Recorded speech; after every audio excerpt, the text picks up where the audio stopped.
What's going on, everybody? Today is Sunday, November 24th. I'm a little upset. You can't see. I'm having a good hair day with. You can't really see it though because of my background, but You need some bright colored background to I do. to contrast your dark hair. Yeah, I do really like this background. And I was like, I bought this painting in Africa, and I was like, I never fucking host people because I have a little ass apartment. I'm like, I never have people over. Like, who's ever gonna see this? So I figured put it behind me. Um, You should get it framed.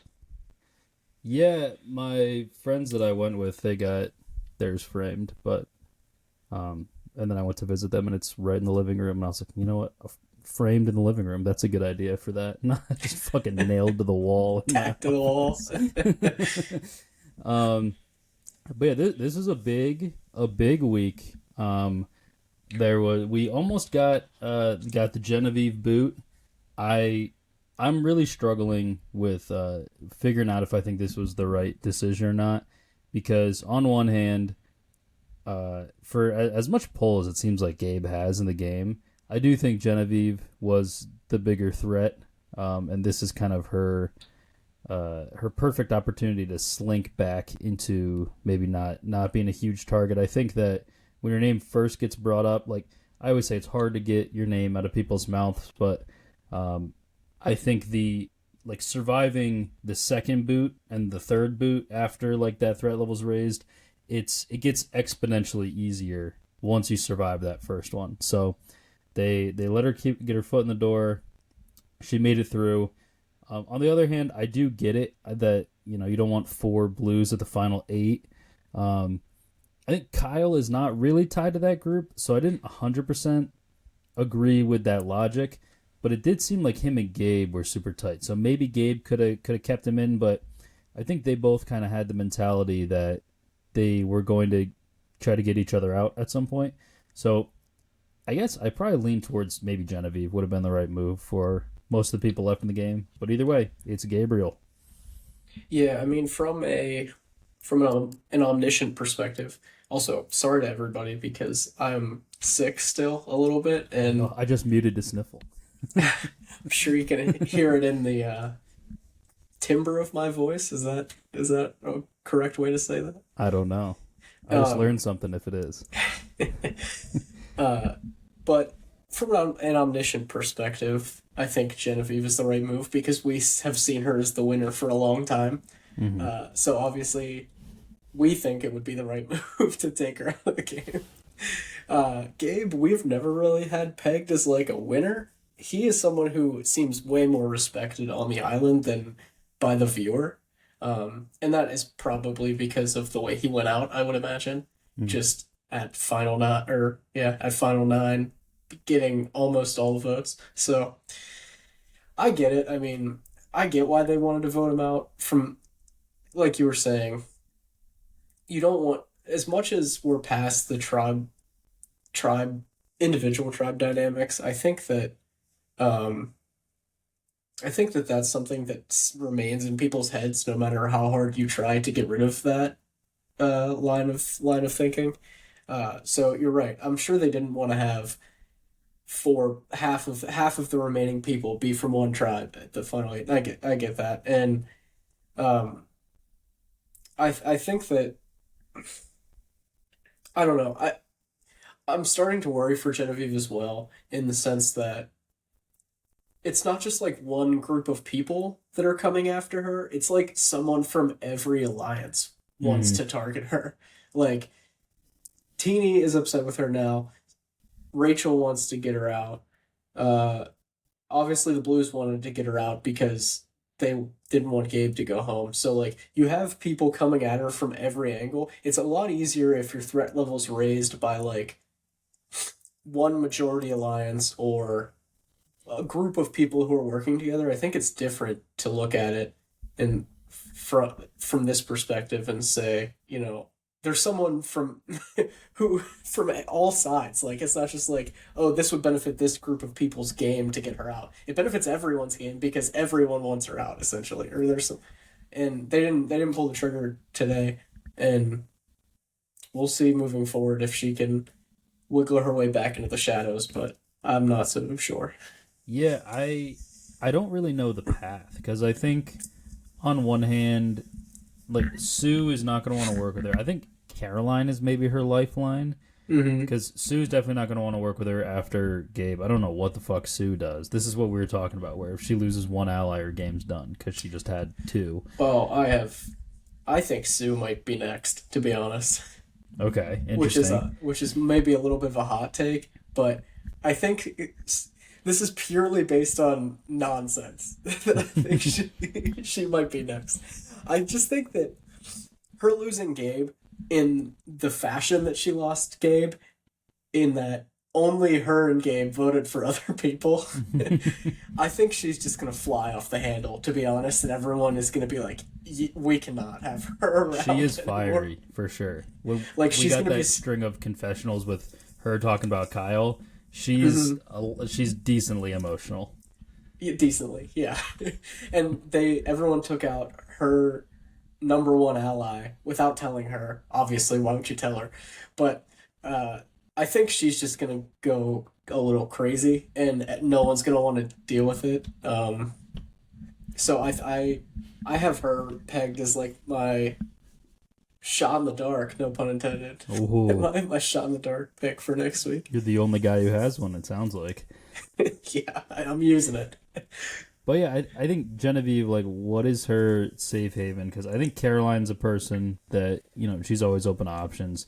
Yeah, Sue, I don't think so. Kyle, I think would be a smart person for her to get with, Mhm. but just because he's the other massive target. But I think if if he loses immunity, then you might as well just take the round of safety and vote him out. I think Andy is always persuadable. Uh, Hmm. I think maybe you try to round up. Well, she doesn't know. Does she know that Rachel is gunning for her? I Or don't she's kind know. of gunning for Rachel. They're kind of going after each other a little bit. There is a little bit of a coalition. Anybody who's like a Rachel wins truther, I think, is maybe finally starting to get vindicated because this little Rachel Sam Teeny group is pretty interesting, and Andy's kind of in it as well. But I think Andy probably lives more in the middle, and I think that group will get snake bitten by Andy at some point. I don't know which person he'll get out, but I think I one of them goes at his I would hand. say her path would probably include Caroline and Andy, like we said, and also potentially Sam. Just from the fact that like Sam and Andy are chaos for different reasons. Andy is emotionally chaotic in that he's like Michael Scott. He'll just like team up with anyone, or like this is more of a Dean Community reference, but like from from the episode of Community, the conspiracy theories where Hmm. he just teams up with whoever asks him to team up. They're like, this isn't a conspiracy theory anymore. It's just you siding with whoever presents something. I feel like that's how Andy kind of is. Like, if you make a good emotional pitch to Andy, he's like he's like, all right, I'll go with that. That's good. Um, and Sam, I feel like, on the other hand, is chaos for chaos's sake. He's kind of falling into the Rome post merge Rome role, Hmm.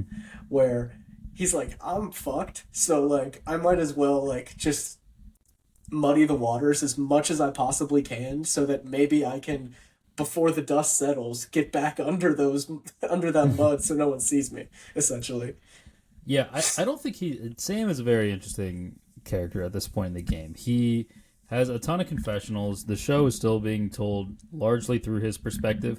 I'm starting to think he is maybe the runner up because I think his game is too blown apart for him to really have any kind of viable, like, there's just going to be too big of a chunk missing for him to make the argument that he really had control over the game. And that's kind of his MO is trying to impose his will on the game, something that I talk about a lot.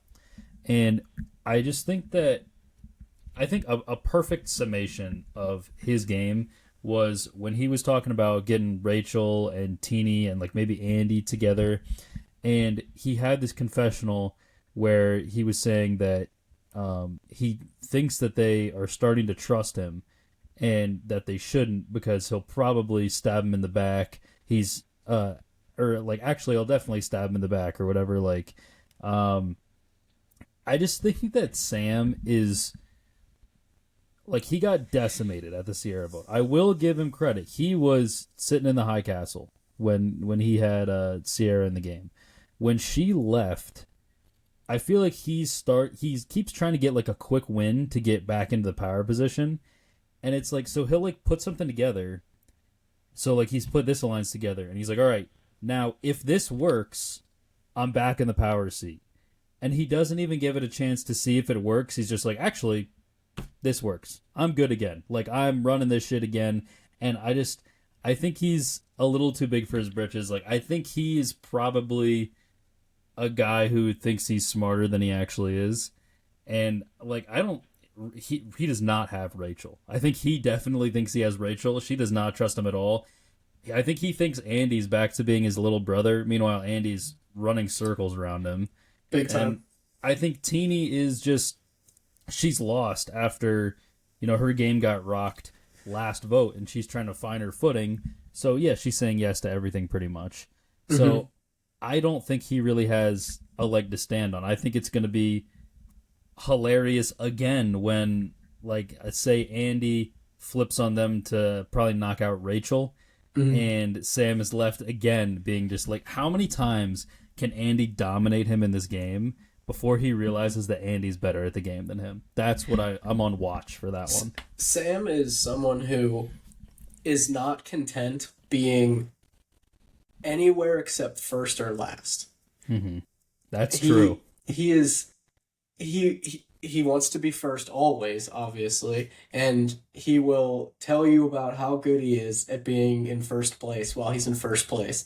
And if he's not in first place, he needs to be in last because then he has the chip on his shoulder and everyone's underestimating him, and It's only going to take, like you were saying, one or two moves of everyone being so much more stupid than he is to get him back on the top. He's going to flip like he is not content sitting in like third, fourth, fifth, like in our rankings or like how people are viewing, targets on the island. Like he needs to be 1 or he needs to be 8 as of this week. Like that's just, I feel like how he views the game, and he is unsatisfied being anything else. Yeah, he either wants to be shoving in your face the fact that he's first, or if he's last, he's got to be telling you about all this bullshit that happened to him as why he's last.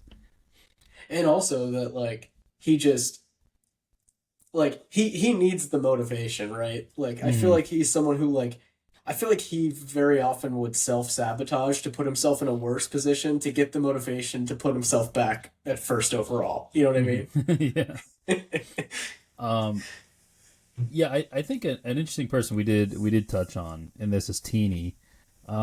Teeny had a very interesting response to the Saul boot, I thought. I've been kind of anti-Teeny, people know that.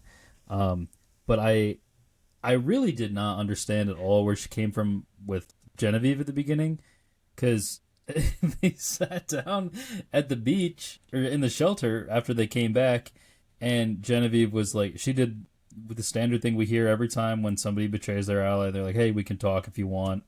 And then she's like, yeah, talk about how you left me out of the vote just to make me look stupid. It's like, what? Yeah, right. Why do you think that's the only reason? And like, it's she explains, like, whether Genevieve is right or wrong, she says that getting Saul out is very good for her game. She wanted to make that move. She knew Teeny wouldn't do it, so she left her out for that reason. And they kind of have a... By the way, valid reason. Right, yeah. I agree. And they kind of have a moment in there, too, where... I forget the exact wording, but Genevieve was essentially like, I want us to be able to work together. And Teeny's like, I'm not going to go against you or anything. And Genevieve's like, but you're going to have to eventually. As in, like, in order for you to win, I cannot be here. And I think Teeny's like, oh, fuck, I guess you're right. And they kind of shake hands on, like, all right, I guess we're not going to be allies anymore. Instead of solidifying an alliance, they solidify the dissolving of their alliance. Right, and which is also fine. Like, so the thing about this is, I have no idea why Teeny saw this as a personal attack against her. Because everything is. You said it. I mean, like it had nothing. Like I don't think any vote has had anything less to do with someone than that vote had to do with Teeny. Like, Despite like the fact that she helped make it happen by yeah, muddying the waters. Well, that's what I'm saying. Like, not only was she, like she was blindsided, but she wasn't blindsided because she voted right. So like, Yeah. how is it a personal attack if you even voted correctly? Like, I'm not like whatever. But like everything else, I was fine with. Like Genevieve coming to her, Genevieve had a good reason for doing it, and then them ultimately sitting down and saying like, you know, I don't think we can really work together anymore. Let's shake hands and call it a day. Like, also fine. Like, it's more Survivor's more about like how you respond to things happening than how you react in the moment. And like, if you can genuinely like sit down and have a conversation and be like, Genevieve, like, I understand why you did that. Like, it makes sense for your game, but you have to, from my perspective, understand like I can't like really work with you anymore. But like, something against you, just like that was the bond that you broke what we had, and like I think that's like a reasonable way to respond. Like where they ended up was reasonable. It just didn't make sense that Teeny was why she thought it was a personal attack. I couldn't connect the dots on that one. Yeah, I agree with you. I think it's fair to be mad. It's fair to say that the trust was broken, right? She literally betrayed your trust. So I think it's a perfectly fine response. Everything other than be like, you just did that to make me look stupid. And we just got that for a little bit in the show, but then Genevieve had a whole confessional about it, so made me think that maybe continued on. But yeah, I guess I do think Teeny's best option is probably to go with Sam. But then Yeah, I don't know who agree. their third is that she could like win the game. Her rebound alliance. Yeah, I think she could beat Sam in the end. Maybe not. Yeah, I do too. And for as much as she like I feel like every confessional we get from Teeny now, she's always like, like she's like crying. She's like, this is how I didn't want to play the game. I didn't want to come out here. I was afraid I was going to be too emotional. I'm like, like, it's fine to play an emotional game. Like, why did you not want to be true to yourself in that sense? Like, there are tons of players who succeed and play emotional games. Like, you don't have to play a purely strategic game. Like, I don't know why she didn't want to be true to herself and wants to make this change in her gameplay, but she doesn't even make a change. She's just playing emotionally. Like, it's not like she changed and is playing purely strategic, but like, I don't really get it. I think there's a way to lean into playing emotionally, and I think Sam is actually, for all his flaws, I think he's a great example of this, where he's on the bottom and he's using his anger to fuel him and to give him energy, and like you were saying, it gives him the drive to try to make these just crazy moves. And he is just kind of like a Tasmanian devil right now, just kind of spinning up cloud of dust, bull in China shop type deal. And he's just going to try to knock everything over until the landscape changes in a way that suits him. And then maybe once that happens, then he could stop and say, oh, okay, I think we just did it. I would potentially argue that he would, if him and Teeny both made it to the end, I would potentially argue that Sam would probably beat Teeny in that scenario just because of the path they would both need to get there. Mm-hmm. I feel like Sam's path is much harder. Yeah, because, I mean, I'm looking at the rankings right now, and just the people on the board, I really don't, I don't know. So I know Teeny had like the personal moment in this week's episode, and everybody was, being supportive of her. And part of that is a lot of comments saying how she's a great player. And I don't know if it's just inflated because like I was reading the comments on her own tweet, right? So right. There's a lot of support for her, but I really don't think she's a good player. I think she is a good person, and I think she seems like would a good be person. a solid person to hang out with, and probably someone I would want to align with, because I think she thinks about the game in a good way. But in terms of actions, I feel like it's really been lacking. And I'm looking at the list, and other than Sue, is there a person that she really smokes at the end? Or even just beats in general? I think I Mm, agree with you. Like I think Kyle is one of those that if Kyle he's makes it there, he's got to win. To be right. honest. But and he definitely doesn't make it, but if he does, he would. Like you said, I think Sam, if the two of them are both going to get there, I think Sam's the driver of that ship. I think Hmm. Genevieve has done way more than she has. I think uh, Andy, Caroline, Rachel, I think those are all three games that are similar to hers in terms of how much noise they're making, but Hmm. those three are all being more effective than her. I think you could argue her over Rachel at this point, but the perception on Rachel seems to be really positive. So even then, I don't know if she would win. Yeah, I completely agree with you. And Teeny is someone who she's grown on me like as a person a lot like over the course of the season. I think we were both pretty like low on her after the premiere. Just like would you have a beer with her? Like low on her. Like she doesn't really seem like our kind of person, but like I feel like I would now. Like she's grown like a lot on me. Like I would probably like to hang out with her, you know? And that's the part of her game she needs to be leaning on. Like she needs to not lean into the like I need to be a strategic mastermind and pull the strings. Like she's likable and the people on the island like her and she needs to like lean into playing a social game. And I don't think she wants to or will do that. And you're right, like I don't think she really I think she beats Sue and that's it. Yeah, I think she really needs to. I agree with you. Be lean into her social game more rather than trying to make all the right moves. I think she's really hyper fixated on that. Mm. Um, but I think a game similar to Andy's, and this is kind of a segue into Andy. I've been so at the beginning of this. It turns out that the teeny Genevieve disagreement, or not disagreement, because they both knew where they stood going into that. I would say maybe their little tiff, if you want to call it that, Mm-hmm. uh, was because Teeny found out over the course of tribal council that Genevieve is the one who originally put Saul's name out there and tried to make this happen. It sounds like she heard from Andy, and I imagine that came up in the conversation. Genevieve seems to not care about that.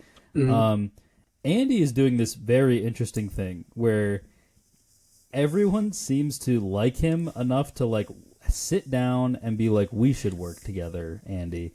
And he's like, all right, sweet. And then he immediately betrays them and tells everybody everything. Mm-hmm. And it never seems to fall back on him.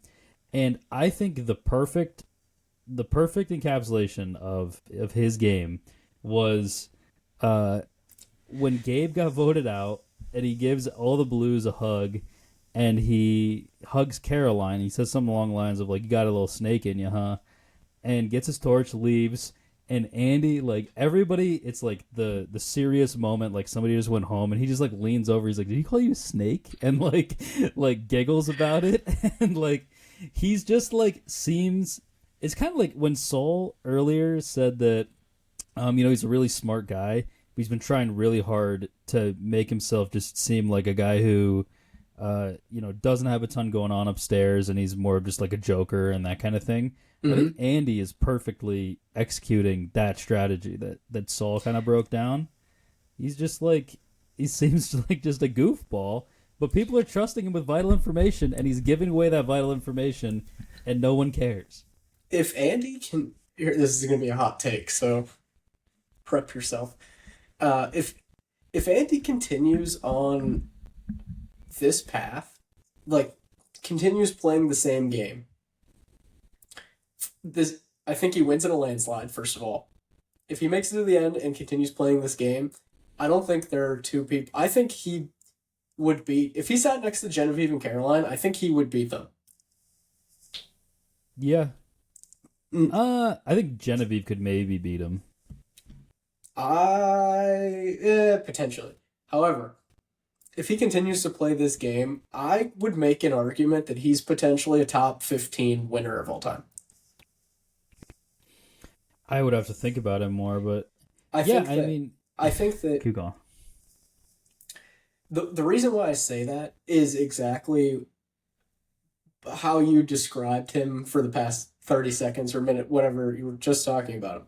I just think that he is he manages his perception very well, like better than a lot of people I've ever seen play. Like Hmm. it's not a game of like keeping your threat level low with him. It's literally a game of managing what people think about you as a person. And I don't think many people like can play that game very well. Like people continue to think and will continue to think that, oh, Andy's just an idiot. Like, we don't need to worry about Andy because, like, he's just one of our numbers. And everyone on the island thinks that. He's just one of our numbers to do what we want. And he, they want him to be a number and they trust him with information. And he goes with that information and does whatever he wants to have happen. He tells whatever he wants personally to have happen. He then tells that information to the people that would make what he wants to have happen. And like you said, when they go home, everyone just starts pointing fingers at everybody, and Andy's just sitting there like, I'm just the goof. Like, it couldn't have been me. Like, I feel like he just knows exactly what you were saying. He, like, knows how to ride the line of, like, I'm just a goofball. Like, it couldn't have been me. Like, shrug shoulders. Like, Mm. I feel like he's very, very good at that. Yeah, and we also saw another example of that. I realized that he just kind of cooked Genevieve this entire episode because Yeah. he also, to Rachel, he essentially fills Rachel in on everything that's happening, and it's all true. And then he sneaks in one thing where this might not even be a lie. We just didn't explicitly see it, but he's like, he just adds at the end, and he's like, yeah, and Genevieve, like, she did say, like, oh, like, Rachel's got to be next. And it's just, like, yeah. And then Rachel, the entire episode is like, I want Genevieve, Genevieve, Genevieve. Like, Yeah. she never, it's almost like what we were saying about Genevieve, like, 3 weeks ago, Mm-hmm. where it's like, oh my God, she just feeds people this information. And every time they go to confessional, you're waiting for them to be like, you know who's actually good? Genevieve. And I'm Yeah. waiting for that with Andy, where Rachel is like, I'm so hyper fixated on Genevieve. She is yet to take the step back and be like, I'm hyper fixated on Genevieve because Andy essentially told me to be. And a lot of times I feel like we are left to decide if the person, the player, is truly just a goofball or it is a strategic decision that they're making. That's not the case with Andy. We know explicitly this is like he's playing this up because we in confessional he's a completely different person than like the strategic conversations he's having with people on the island. Like in confessional he's like, I'm gonna do this and that and I want this to happen, and like he like breaks it down essentially, and then he goes out there and he's like, I'm just a goofball. Like a lot of times we're not presented that information as the viewer, I feel like, and with Andy we are. Yeah, I'm starting to think that he maybe reminds me a little bit of Fabio, Mm-hmm. which does not support your top 15 winner theory, but I do think he's got a little more to the strategic element than Fabio does. And like his threat level was raised near the end, and they also had two really late quits in that season where the I would say like the beginning of the end game or the middle game, whatever you want to call it, like Mm-hmm. it kind of got muddy to the point where there was just a lot of threats left at the end, and it was just different, right? But I do the comparison I would draw between them is Fabio has this confessional. I think it's in the very first episode. If not the very first, it's very early on where like Nyanka and some of the other they're on the young tribe. So it's like the Nyankas and Purple Kellys of the world and all them. Uh, they start calling him Fabio. His real name's Judd, and they start calling him Fabio because of his hair. And he has this confessional about he's like, I don't even know like who Fabio is. I think he rides a horse in a commercial or something. But like if they want me to be Fabio, I'll be Fabio. And he plays into this kind of like dummy thing Mm-hmm. while in confessional you can see his strategic ideas, but two things about him I guess are he talks really broy, So just everything he says sounds a little dumber.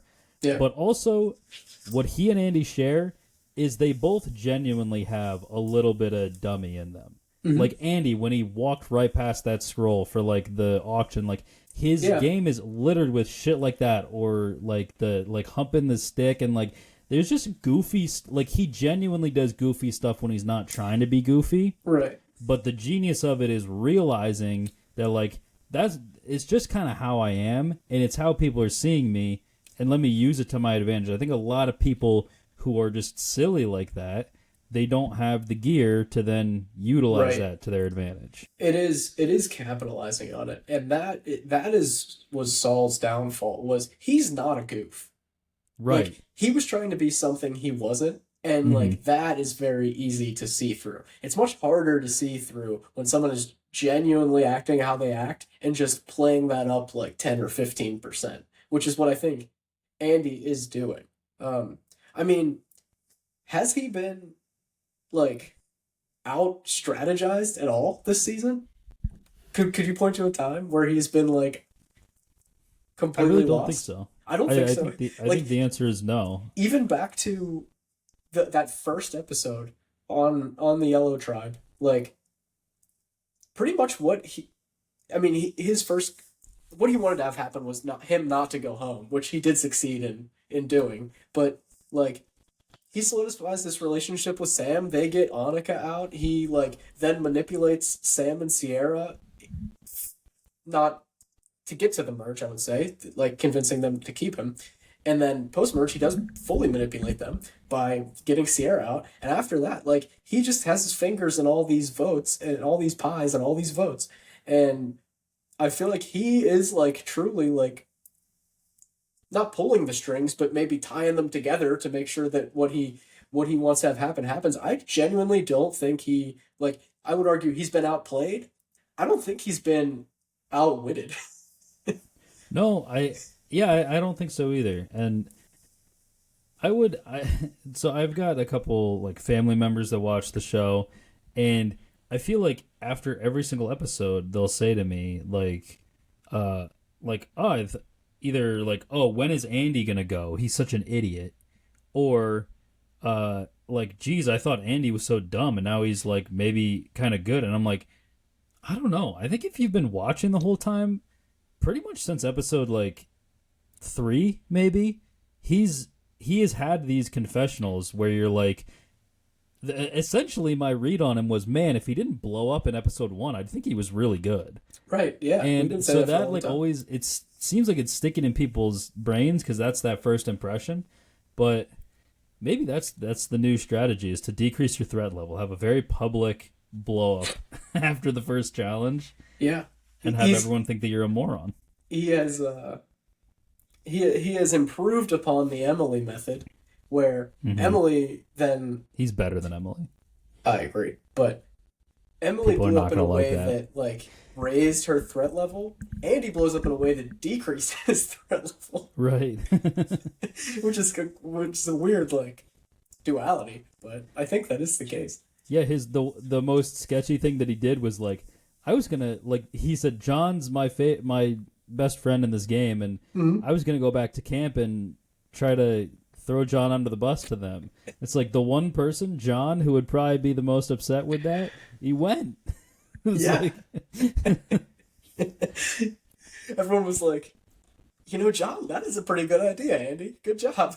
Maybe we'll vote John. I maybe need to go back and rewatch how that all happened, because I think he might have inadvertently been doing this at the beginning, but then eventually perfected this strategy where he's like, I'm pretty sure they kept him and got rid of John because they were like, these are the two outsiders, but John is definitely a good player and Andy is definitely not a good player. Right. And they were like pretty even as far as like challenge threat. So like, you couldn't like, that is always like the deciding factor. I feel like when pre-merge, where it's just like, well, if one guy's clearly better at challenges, we might as well keep him around, But I don't know. Andy's been making a scene in every challenge. Like these 3 challenges in a row now. He's been clipped to death online about his He's biting the ball this week. I know. Yeah, he is going to have like the people who make edits and stuff for like characters and TV shows and stuff Mm-hmm. come to the Survivor world, and Andy is a clip master. Mm-hmm. He's gonna have plenty of material. He is like he's no Q skirt, but No, he's like not. Q was the clip monster. Andy is I don't know, but they're clip monsters in different ways. Yeah, I would have to look back through the new era casts. I gotta think that of the new era, like the slam dunk returnees, I think I will always say the Q is number one. Andy's pretty up there for me. I would agree. I think he would be a big hit on the cast. Yeah, I've seen a lot of people talking about so there's a big conspiracy with Rome about I guess in an exit interview I think they were doing like word association with the people that were left in the game, and he did it in what has so far been the boot order. And I avoided it. I know that this is a thing. I did not watch the video. I don't know the order that he put people in. It sounds like maybe he might have gotten one wrong, and people are trying to figure out if he intentionally threw them off, and people are like, oh, this is going to tank his chances for coming back on 50. It's like, Rome is not coming back. I would not put him high on the list of returnees. Yeah, he's a chaos maker for sure, but I don't think that, like, what does he bring to the table that another just solid player who's interesting in confessional doesn't bring? Right. Like, those characters can cause more complex damage, and it's like, I don't want to just watch one guy crash out. It's not interesting. I would not be upset if I never had to hear Rome say another word in my life. Like, I'm trying to think. I'm just like looking at what season 45, Survivor 45. I was just looking at just picked a random cast. You know, like someone who like created chaos. Like I would take Bruce over Rome to return again. Yeah. Like, he is, like, in that vein of just, I don't want Bruce. I don't want Bruce either. But, like, in that vein of, like, people who just, like, create chaos just to create chaos, like... Yeah. I feel like he is not even the top of that category of players. Like, my pick to come back for 45 would probably be Drew, if I had it my way. Maybe Kelly, to be honest. Yeah. But I would never, like, Rome would not have been in my... So how many... There's been 7 seasons? This is the 7th, yeah. This is the 7th season, so there's been roughly 120 contestants in the new era. He wouldn't be in my top 50. I don't think he would for me either. Yeah, Like, I think... He might be right around half, potentially. The season... This is kind of unrelated, but I do think that the season 50 cast, I think, like, once upon a time I thought they were going to do just New Era, and I was going to be kind of bummed about it. I think they're definitely going to get a good amount of pre-40s people to come back, but they're definitely going to try to rep the New Era. For sure. Or just really Maybe especially... they'll do like a captain's thing, like have 3 people from the pre-New Era and have them like be the like draft or something from a pool, or I don't know. Yeah. We've been big on the drafts recently.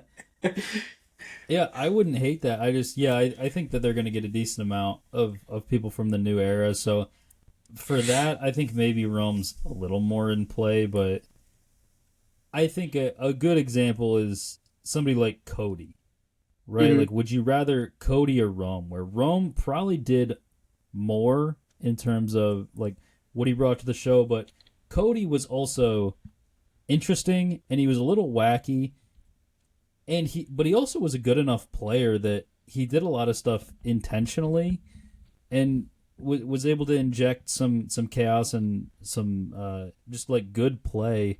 Yeah, I guess not chaos, but the people around him not knowing what's going on because he was a good player, right? And I know he's paired up with Jesse, but I feel like he's he's a good example of somebody who's like pretty interesting, pretty good at the game. Probably don't really want him back. I don't think he's good enough for you to want him back. Yeah. But it's like comparing Rome to somebody like that. It's like I'd much rather take that kind of guy than Rome. Yeah. Right, exactly. I just don't think we talked about this a lot, but like he did just create chaos for the sake of chaos, not for the sake of strategy, which I don't think Survivor production really likes that. Like they don't Mm, like chaos for the sake of chaos as much as they try to instill chaos for the sake of chaos. I don't think they want their players to do that.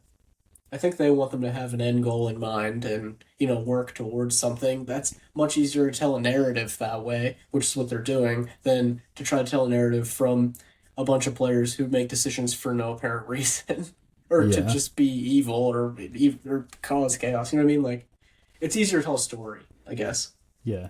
I think the best tribe breakdown I could think of for 50, which of course it's a two tribe, but I think have one be legend, have it be almost like a legends versus like young guns type of deal, where Hmm. it's the legends is you just start out with a piece of paper that says uh, Parvati, Sandra, Sarah, Kim, Boston Rob, Tony, like all of the like the best of the best that you have, and just Hmm. call them one at a time. If they say yes, great. If they say no, move to the next like Yule, like those kind of guys. Hmm. And then have the other tribe or like Malcolm, like people like that, and then have the other tribe be like mostly like new era people, maybe like 30s people, but have it be people that have only played once, that are maybe they would fit the mold of like a second chance type of season, Hmm. like actually good players that fans want to see again. And I think that's the best. That would be the best recipe because you get the fan service. Um, but you also get some of the nostalgia hit of some of the newer players, and Hmm. at the same time, they're all good players. And I I think that's think the that best way to do it. this spawned an idea in my head. I think that's a really good idea, not to take away from your idea, but to build upon it. I think having the first tribe be what you said was like legends versus somebody else, Hmm. and I think the second tribe, maybe you pick players that match up the games with like the legends, like someone who played like Parv, someone who played like Tony, Hmm. like their closest comp, Yeah. almost. I think that might be really interesting to do some sort of like even if you don't want to have like old school legends, like if you just want to have from like the late 30s who never got a chance to return, you could even do like a legends comp versus like a like build your own path like type of season where like Yeah. these players played like a past great and or great in their own right and these players like found a new way to play the game that like can't be compared type of thing. I think that might be interesting. It Yeah. might be a little too abstract to sell, but Yeah. I used to be really into the challenge. I'm not so much anymore. Mhm. But one thing I did always love about the challenge was because they would often have seasons that were like pairs, and I loved like rivals or battle exes. Like I like the idea of kind of similar to what you're saying, but um, yeah, just like two people who hated each other in the past. They have like a public beef. They're a team for this season, right? And Mhm. it's not exactly what you're saying, but I like the idea of pairing people up and giving everybody a foil, Mhm. almost like the blood versus water type seasons. Right, exactly. Um, That's something like that is easier to produce. Like it's easier to have an inherent narrative than rather than just creating the narrative entirely yourself if you have some sort of theme like that. yeah, I also have what I think is a great idea, and I think it would be way too much work and everything. But hear me out on this. So they do the 26-day seasons, right? I think with any like big returnee cast, there's always going to be like some big names and stuff, but I think there's always going to be like, oh, how did that person like get left out? And like sometimes they say no, sometimes production just doesn't ask him, and there's always head scratchers regardless. Mm. And so I think you can lean into this kind of idea. I have always wanted one, whether it's them, Big Brother, whatever, one of these type shows to do a season where there's two seasons going on at once. Mm-hmm. And imagine if there's two seasons in parallel. It's two groups of 18 or 20, whatever. Mm-hmm. People that you would cast. And you use your hour and a half episode to maybe you stretch them to 2 hours, and you boot one person from each every episode, and they just work in tandem, and they think that they're all working towards Mm-hmm. a day 26 end, Mm-hmm. and then full fan service. It's actually a 39-day season, and like at the final 10 in each, they come back together They merge. and they all live on one beach, Survivor One World style, and you That'd go be from crazy. That'd be crazy. I mean, I'm into it totally. there. Yeah, But that would be crazy. I don't that the production on that it would be nuts. like logistically like I don't would think be it very could work. difficult. Getting Jeff in two places at once all the time. Especially like I'm thinking even like contractually. Like how do you like not tell them they're going to be there for double the amount of time that they signed up for? You know what I mean? That's a good point. But That's a good point. really, like I do like the idea. Yeah. Like maybe you kind of can sell it to them a different way and just be like, hey, this is a big like season for us. Like we're gonna actually keep you around for like a bunch of post production stuff for like X amount of days afterwards. Like you Right. could maybe sell it that way. 2 But weeks. yeah, 2 weeks is not that long. Like if you went to like somewhere to work for 2 weeks, like that's not very Yeah, long. or you could sell people on like when they agree, say it's 39 days, and then for whatever reason pretend that you cut it down to 26, Yeah, and then that's boom, true too. Yeah, it's 39. That would be the biggest twist in Survivor history. I would I would agree. just hand it to you on a silver platter. What if they just like? What if they this would be absolutely insane, like Red Zone style dual box the Yeah. seasons. You could pick which one you're listening to The sound audio, on. yeah, you can switch the audio. I would like that. I know we kind of got off the rails with this talking about this That's episode, okay. but one last thing is I like the idea of Survivor One World, and I think this is the most chaotic I would ever accept. Is the idea that everyone lives on the same beach, and every time you go to an immunity challenge, you do a random draw for tribes.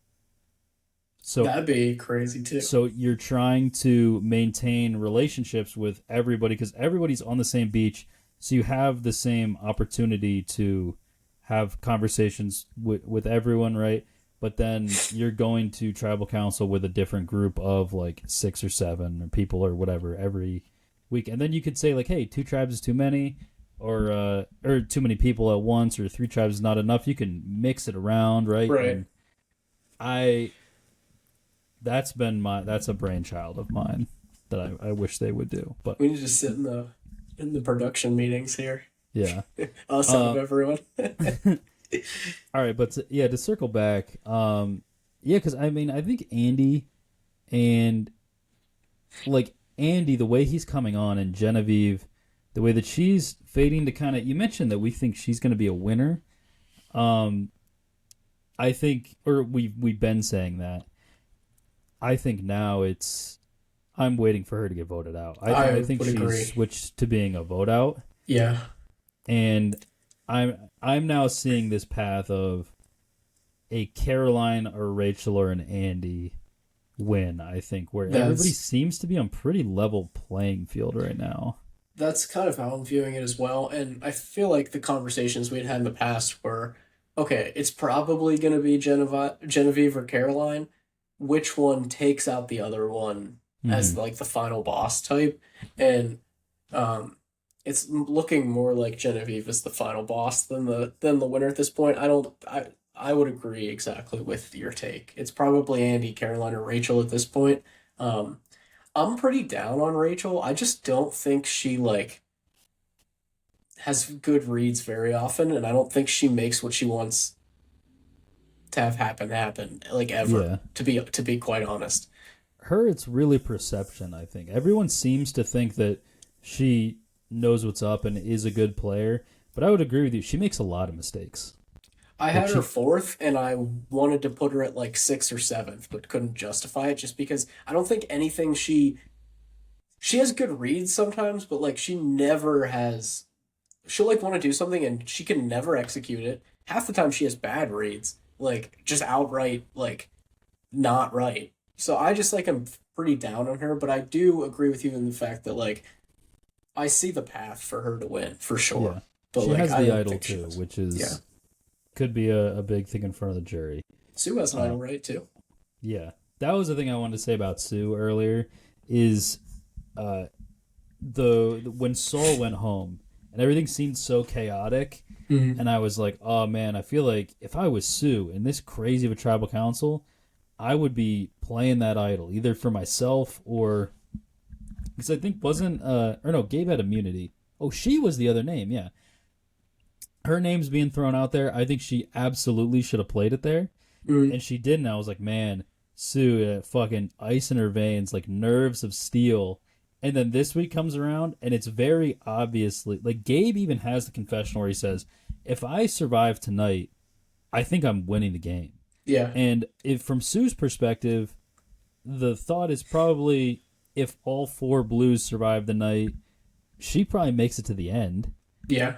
And the fact that it's like 50-50 is, and I know that you think you've trusted people and that they're going to do what you think, but I think it's a complete misuse of the idol to not use it on Gabe last night because either way it shows a willingness, it shows a level of seriousness in her as a player that Gabe is a target even if the votes aren't on him.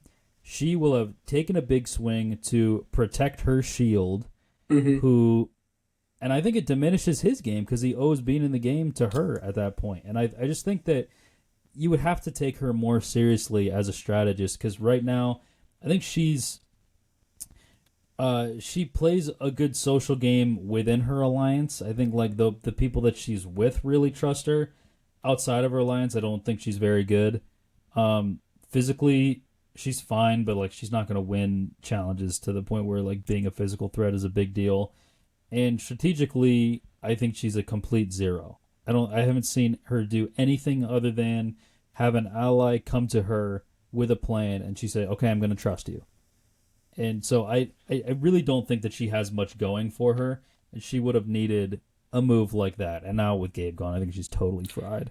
I would have never in a million years expected her to play the idol for Gabe. I I don't know just, why I did, but I uh, I, I think that she is another one, kind of like Teeny, where like everything done against her is a, or everything done to her alliance is a personal slight against her, mm, and like she, Teeny's not as bad as her. no, Teeny's not Sebastian for sure. I would agree, but I meant akin to Teeny Teeny in this this episode. in this Yeah. episode. Yeah, yeah, I qualify. Um, I just feel like that. Oh, you guys voted Gabe out. Like, why do you hate me? You guys, you like what? Yeah.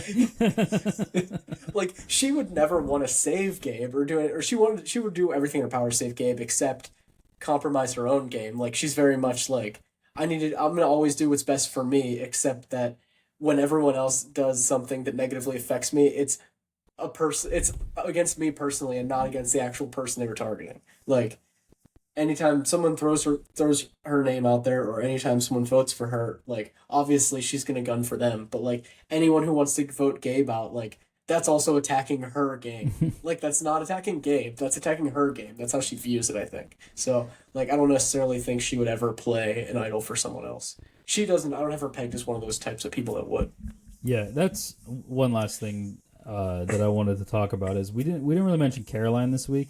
Mm-hmm. That's going to be a very interesting fallout is Caroline and Sue because Caroline voted for Gabe, and I think she could maybe explain to Sue that there was nothing she could do. And well, but here's the issue, right? Does Sue have this level of strategic thinking where if Caroline says to her, because she knows that Caroline knows about her idol. So if Caroline says, "Hey, there was nothing we could do. It was going to be Gabe," she Mm-hmm. say, "You know about my fucking idol. We could have idled out Yeah. Genevieve Mm-hmm. instead, and you chose not to do that." So this is a true betrayal if Sue realizes it. And what is Sue's next move? Like, how does she react to Caroline? I think Caroline can carry on in the game without Sue. I think she would like to have Sue Mm-hmm. because it's probably someone she wants to sit next to in the end, and if she's in Sue's good graces, it's a loyal vote. but it's just can she corral that?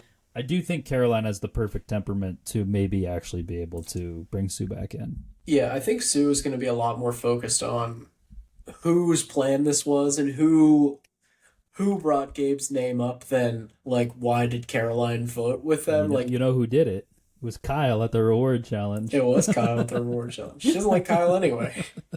Right. So I just think that I don't think she's going to be very fixated on like why Caroline did that. Like I think she will be pretty understanding that like you went with your gut, like you thought this was the plan that was going to happen, like type of thing. Like it sucks she didn't tell me, and she'll probably be a little upset about that. But like I think she's going to be a lot more focused on like who who devised the plan, and especially if she hears that it was Kyle, because then like she has somebody to go off on, and like this is getting into my dun chain a little bit, but like I think Kyle probably goes next. I don't think he wins another one. I think the first opportunity he doesn't win immunity, obviously they're going to vote him out. And like that'll give Sue a little reprieve maybe, but like I'm hoping that like potentially the damage that she does in this fallout is already done and they want to vote her out following Kyle. And they're already on the blue train getting everybody out from blue, so Yep. she just falls in line with that. Yeah. Last thing I want to talk about, just a couple challenge notes. From that reward challenge, that was a fucking beatdown. Kyle, Sam, and Rachel. Oh where yeah, that was stacked from the beginning. Jeff immediately he's like, yeah, like you use your head, and everyone else is trying to use their head. Kyle immediately kind of tucks it into his shoulder and just starts going forward. Yeah. And then the only thing that was not perfect strategy on this one was Sam, of course, had to go last, had to be in the hero spot, even though they were winning by so much. But Sam should have went second so that they make the humps even smaller for Rachel. Right. Because yeah, they're exactly. like the two biggest dudes. Yeah, right. And that would have been really smart. Other thing from the immunity challenge, we did the fucking rice thing again. I don't get why we have to do like I like hour and a half episodes if it's an hour and a half of Survivor, but I feel like this is allowed for them to inject like the journeys and like this dick around with a rice discussion. Like Yeah. Jeff, I thought this was so funny or like the way that these have dissolved, and it's basically Jeff says like, all right, I need 4 people to like sit out of immunity if you want rice, and no one steps out, and then Jeff says, really, nobody wants to, and then Sam's like, I just don't think like the game is in a place where like people are gonna want to sit out right now, and then Caroline says, well, how about what if 2 people give up their shot in the dark, and he's like, nope. It's, hey, you want this rice? It's 4 people. It's like, they just said they don't. Yeah. She's just like maybe giving you a small counter offer, but like, it's not like they're like, Jeff, please give us rice. And he's like, you got to give me the perfect deal or else you can't have it. It's like, it's reversed where he has, even though he's the one offering the rice, he has no negotiating power because nobody wants to actually sit out. Right, exactly. But we at least got rid of the shot in the dark, which I thought. That's true. Yeah, I honestly like this.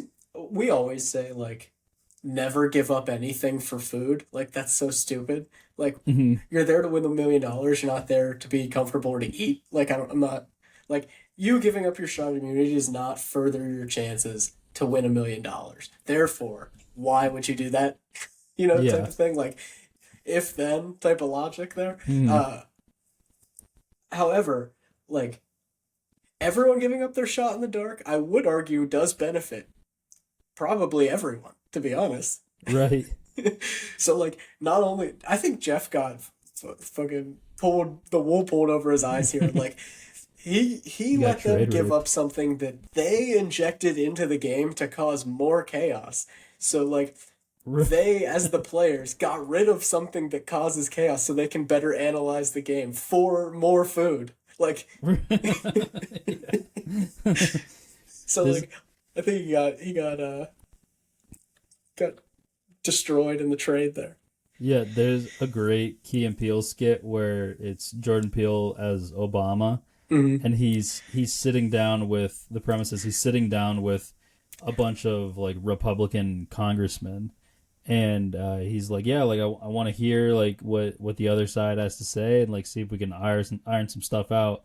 And he keeps offering up ideas that are very conservative in nature, and they hate him so much that they have to disagree with him. So then they're agreeing to liberal policies, and he's like, "Oh, you guys got me there." And like, this is exactly what happened here, where they just fucking dunked all over Jeff. Yeah, I would argue if they only gave up, only a couple of them gave up their shot in the dark, that is bad for the individual players. But to Right. completely remove it from the game, it then flips. And, like, that makes the tribals less interesting. I'm doing air quotes right now because, in our opinion, it's stupid anyway. So, like, yeah, they put it in the game. Why? He just gave them more food to take it out of the game. So I don't know. I Right. don't get that. But I'm whatever. surprised it didn't make people want to lose their vote. Yeah, Because he like, does have a fetish for that. Also, Rachel comes out really good here. She already used the shot in the dark. yeah, true. Yeah, she gets Big raised for ups. nothing. Start the Super Bowl DVD. She should have been the one to offer. She said, "What if two of us gave up our shot in the dark?" It's like, who said that? All right, well, I think it's time for Chung chung. the Dun Chains. Yes, sir. Got a little into this as well already, but let's just set the stage here. We both have selected Kyle already. I have Andy, which is looking worse and worse by the day. I also have Sue, and you have Sam, and then Genevieve, Caroline, Rachel, and Teeny are all unchosen. This was a Gabe going home was a Dave player. We're even. We both have 4 people left at the final 8. Yes, It's I'm your glad. turn. Well, what am I? I'm glad to see one go through the hoop. You know, Yeah. with Gabe. Yeah, I have Kyle and Sam, which I both think are still good picks. I think Kyle probably goes next if I just had to guess. Um, and I think, to be honest, like we were kind of talking about this earlier, like Andy, Caroline, and Rachel are so far like our winner picks in my mind. I wouldn't dare Dunchain Genevieve just yet. Even if she may go next, like I would be happy seeing her go home without a Dunchain if it meant I didn't have to Dunchain her. Um, which leaves me between Teeny and Sue, and like we said, I think Teeny's the only person who can beat Sue in the end. uh, or Sue's the only one she can beat. Yeah. Sue's the only one that Teeny can beat. So I'm gonna go with Sue here. Yeah, I agree. I don't know when. I think Teeny's an interesting one for like the next time I have to give one. She gives final finale vibes to me. Yeah, but that's. Oh, we didn't talk about that. So they're splitting the finale, or we talked about it, but not on here. They're splitting the finale into 2 weeks. I think it's 2 2-hour episodes, right? Yes. Yeah. Back to back weeks. So we'll have the final 6 boot and the final 5 boot in 1 week, and then we'll have the final 4 immunity, fire making, and then the final tribal council in that, and then presumably probably about a half an hour of a reunion, I would think. Right. In that last week. So it's kind of tough because we used to do that you could take a dun chain off if you guessed the finale correctly, which now we're not going to have that option. So maybe we'll have to think something on. Maybe we could still guess it before the first finale, I guess. Maybe. Yeah, it's still final 6, yeah. final 6, right? We could still guess it if yeah. Sure. Okay. Well, yep, it's Sue adding a dun Sue. chain. I will have the Fantasy Survivor update next time. I did not have time, but I'm gonna update it right after this, and then I'll try to have it updated again before the next time we talk. So, I think that's gonna do it. Unless you got anything else. No. All right. Well, thank you guys so much for listening, and we will see you all next time.